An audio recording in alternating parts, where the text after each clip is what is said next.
gracias a todos y a todos. Muchas gracias. Bienvenidos, compañeras, compañeros.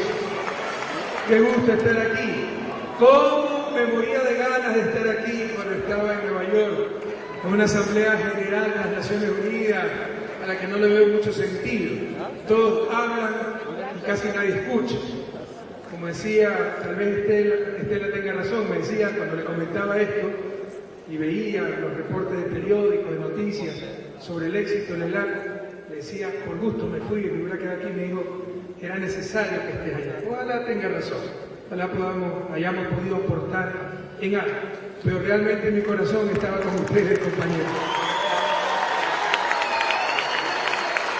Ahora, estoy nerviosísimo, porque han dicho que va a cerrar con broche de oro el encuentro, que va a dar una conferencia magistral. Ojalá llegue a la 10ª parte de eso, porque llegamos recién ayer a la medianoche. A mí me preparan siempre un discurso de base, pero lo destrozo. Me puse a plantear algunas ideas hoy de mañana y además se me hizo algo larguísimo.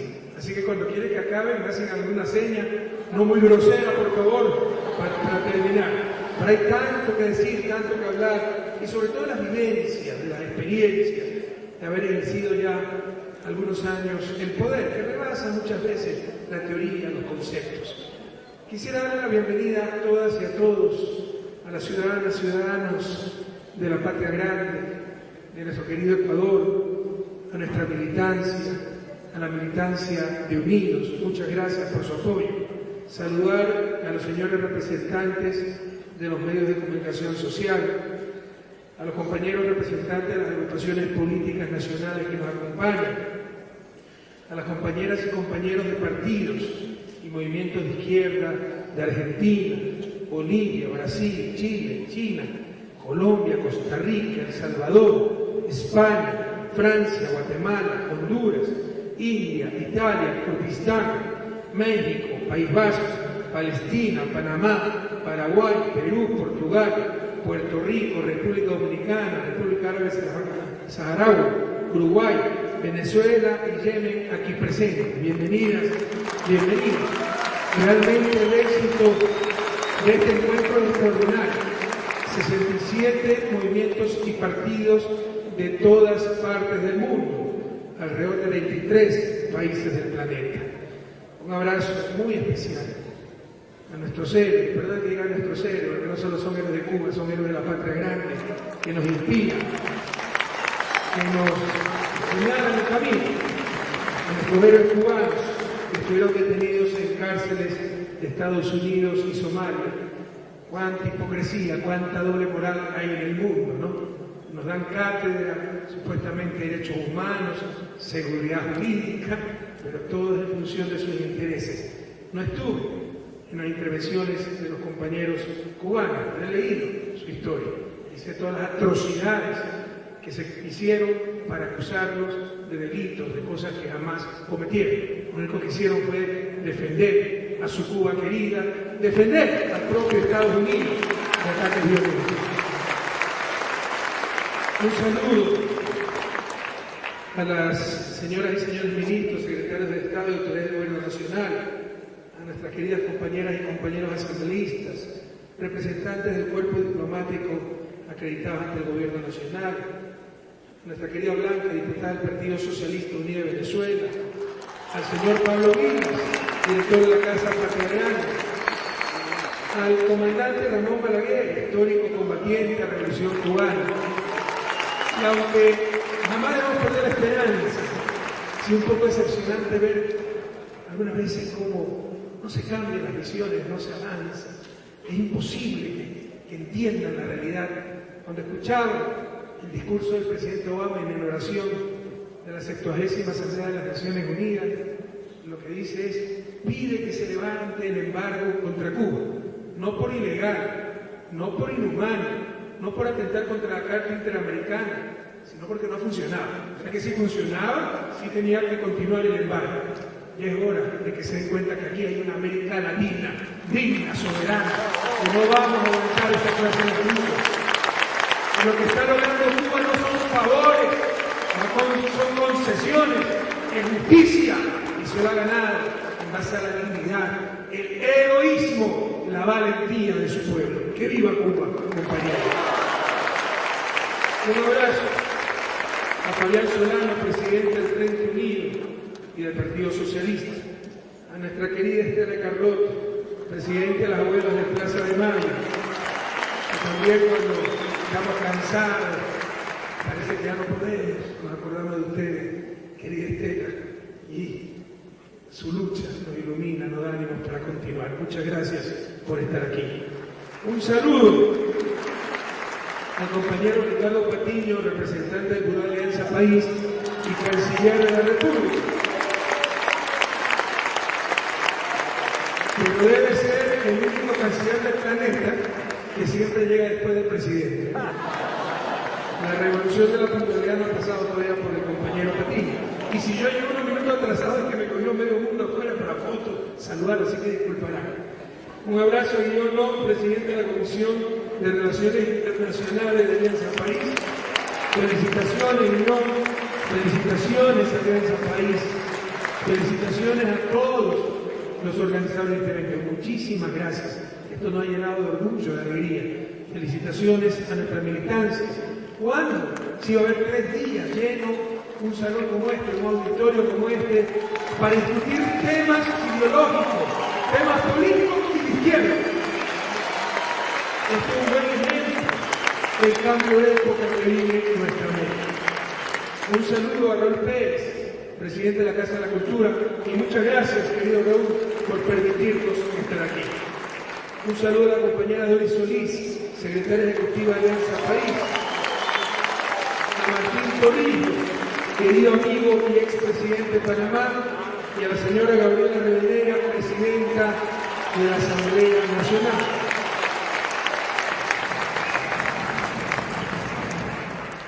Queridas y queridos compañeros, sinceramente, qué gran alegría estar junto a ustedes en el cierre de la segunda edición del Encuentro Latinoamericano Progresista.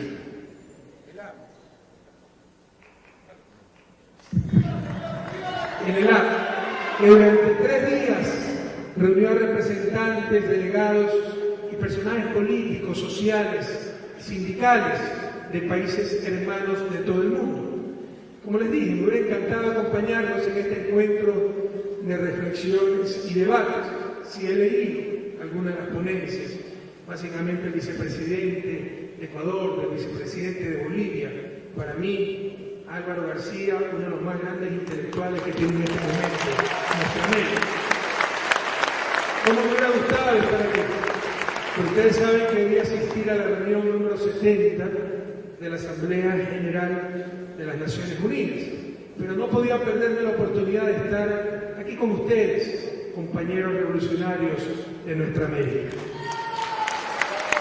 Su presencia masiva, comprometida, llena de rostros combativos, fortalece la idea de que la unidad de nuestros pueblos es estratégica. Solo así podremos avanzar y consolidar los logros de nuestros gobiernos. Separar nos pueden aplastar más fácilmente. Unidos somos una fuerza probablemente invencible. Para defender lo conquistado, para profundizar la transformación radical e irreversible de nuestras sociedades, de nuestra región y del mundo entero. Las fuerzas y los gobiernos progresistas del mundo han dado grandes pasos. Aquí hay gigantes de Latinoamérica que han construido esta nueva era. La alegría ver a Hugo, a Néstor, a Lula, a Evo, a David Vaca, Pepe Mujica, Lili, Michelle, Cristina, Daniel, por supuesto Raúl y tantos otros. Pero también quisiera saludar a las fuerzas y los gobiernos progresistas que están triunfando en el mundo entero. Por ejemplo, saludamos los resultados electorales de Podemos en España. Por fin están reaccionando a la ciudadanía europea, sacudiéndose de ese fatalismo habían hecho creer que era un designio de la naturaleza, poco menos, como que si tenía que ser así, jamás tuvo que ser así. Lo que pasó en Europa solo demuestra la supremacía del capital sobre el ser humano. Qué bueno que esté reaccionando Europa con el triunfo de Podemos en España, el triunfo de Syriza, de Alexis Tsipras en Grecia, de Thierry Henry en Nueva York, que han obtenido contundentes victorias y fortalecen la presencia política de la izquierda en el mundo. Celebramos también el triunfo de la izquierda encabezada por Jeremy Corbyn, quien recientemente asumió el liderazgo del Partido Laborista Británico, que siempre se ha mostrado muy solidario con las causas sociales, con las causas de justicia, por ejemplo en el caso de Ecuador y en su lucha contra la empresa corrupta y corruptora Chevron Texaco. Hoy, queridos compañeros, hermanos de la patria grande y del mundo entero, con tristeza, pero con esperanza, recordamos cómo hace 5 años la democracia en el Ecuador fue puesta a prueba. El 30 de septiembre de 2010 marca un antes y un después, no solo en nuestro gobierno, en nuestra historia, porque no pudieron, por primera vez, Fuerzas Armadas, golpistas de siempre, desestabilizar a un gobierno democrático. Ese día, el golpismo aprendió que la toma violenta del poder era un método condenado al basurero de la historia. El pueblo ecuatoriano derrotó con heroísmo a la brutalidad, al golpismo y a la cobardía. El 30S nos enseñó de lo que son capaces los que nunca respetaron ni respetarán la democracia, los que brindaban en hoteles de lujo con whisky importado el supuesto fin del gobierno de la Revolución Ciudadana, lo celebraban. Esos son los que todos los días nos hablan de democracia, derechos humanos, y son comensales privilegiados de la Comisión Interamericana de Derechos Humanos. Prohibido olvidar, compatriotas. Desde una perspectiva regional, un golpe exitoso en contra de la Revolución Ciudadana hubiera comprometido gravemente los procesos de transformación política, social y económica en el conjunto de América Latina. Mi homenaje a los caídos aquel triste día, al estudiante Juan Pablo Bolaños, desarmado antes de que se inicie el rescate del presidente, le atravesaron con un tiro en la cabeza.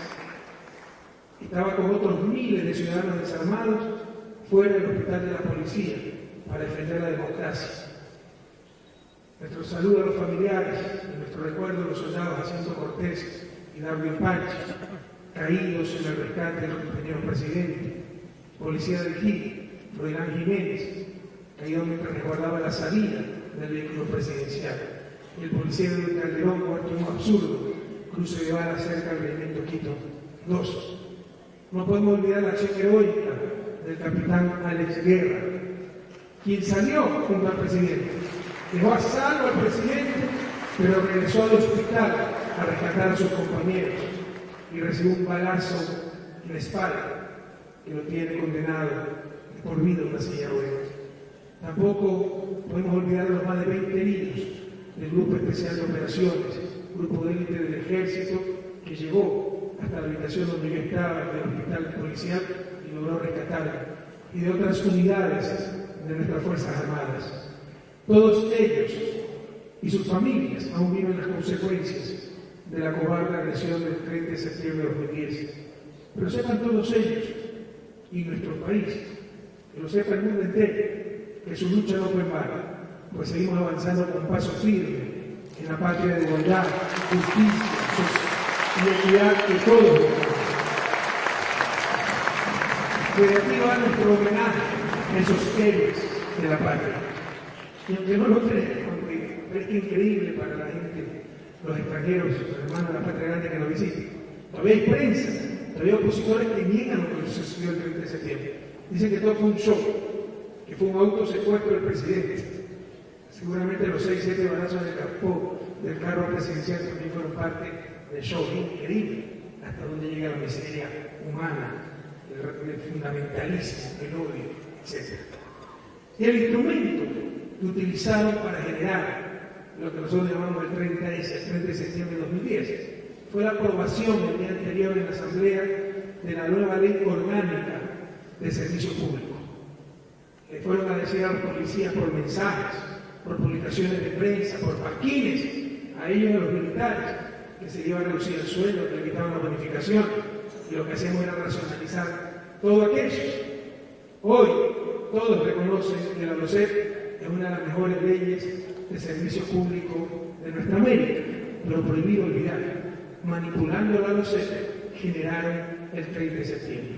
Y lo mismo intentaron hacer hace poco con la ley de herencia y plusvalía. Aprendamos de la historia, compatriotas. Manipulando la información, asustando a la gente, engañando a la gente, la burguesía se vistió de luto para gritar fuera, Correa fuera. Lastimosamente para ellos, en una democracia, los que vencen no son los que más gritan, son los que más votos tienen. Y eso lo ha obtenido nuestra revolución en 10 veces consecutivas en nosotros. Y el pueblo ecuatoriano jamás permitirá que el pasado vuelva. Así que aquellos de luto podrán vestir luto eterno, porque el pasado no volverá, compañeros.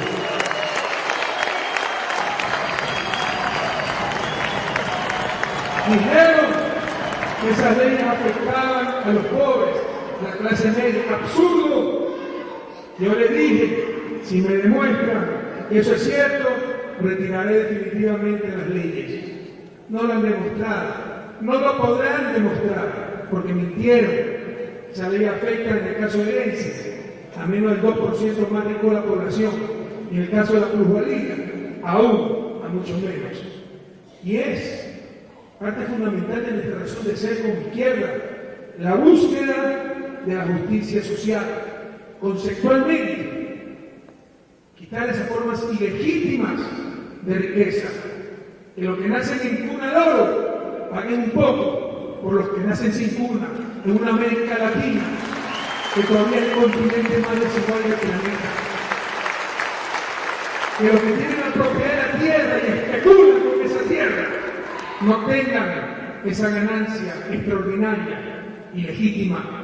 Podemos pasar los otros 3 días discutiendo sobre la propiedad originaria de la tierra, uno de los grandes debates históricos, filosóficos, pero lo que es impresentable es que alguien sin haber generado riqueza, cruzándose de brazos, teniendo un terreno 10 años, pero con información privilegiada, sabiendo que se va a construir un aeropuerto, un carretero, que por eso se vuelva multimillonario.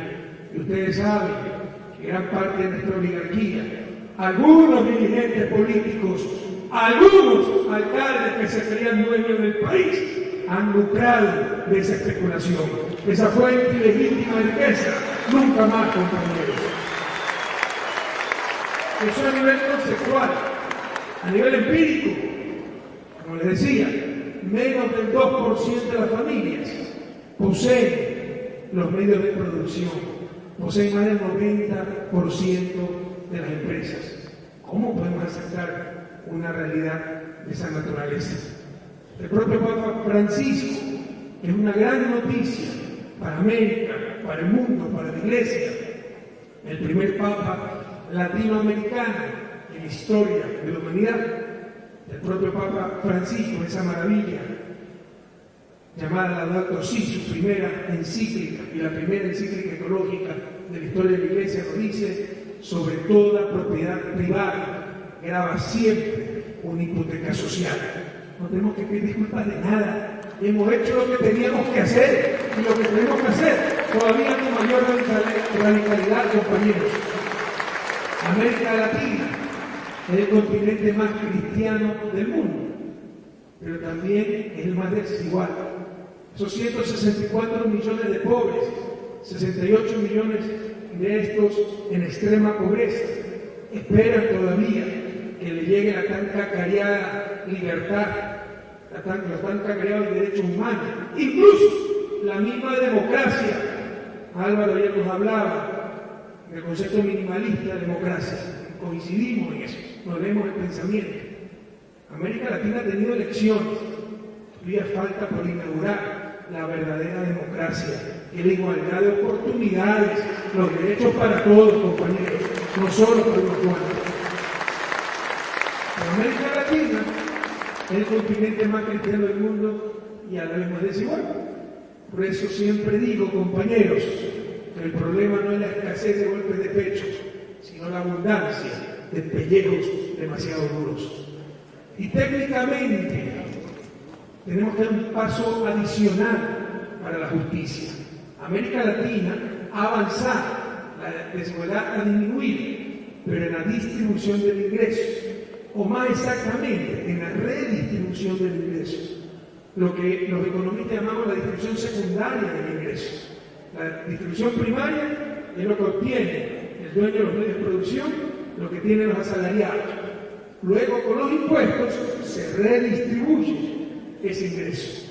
Pero eso no se tendría que hacer, al menos en la medida que nos toca hacerlo, si hubiera una mejor distribución de la riqueza. Hay que ir al paso siguiente. Ya no solo redistribuir el ingreso, sino distribuir la riqueza, lo que genera ese ingreso.